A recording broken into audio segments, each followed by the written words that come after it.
Welcome to Not Milk Never Milk. Subscribe if you're lactose intolerant. In this video, I will explain how to use jumper wires in mobile repair.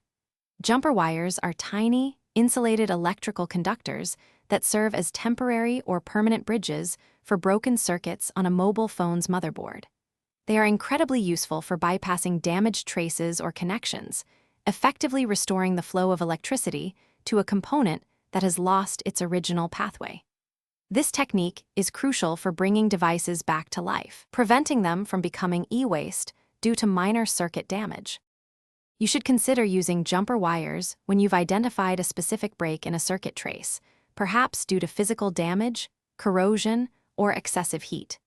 Common scenarios include repairing a non-functional charging port where one of the 5 pins has lost its connection, or when a power button fails to register due to a broken pathway.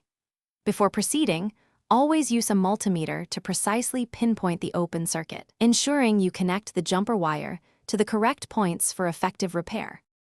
To begin, carefully scrape away the solder mask at both ends of the broken trace, exposing the clean copper beneath. Apply a tiny dab of flux, then tin these exposed points with a small amount of solder.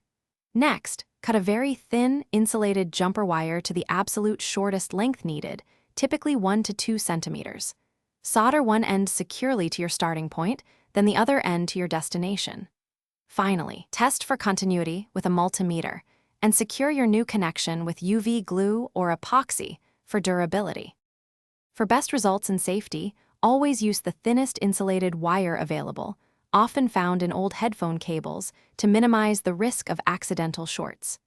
Maintain a clean soldering iron tip and set your temperature correctly, usually between 300 and 350 degrees Celsius, for precise work. Crucially, wear safety glasses to protect your eyes from any stray solder splashes.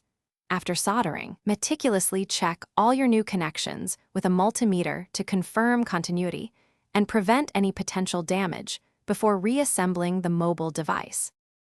Thanks for watching. If this was helpful, leave a like and consider subscribing. See you next time.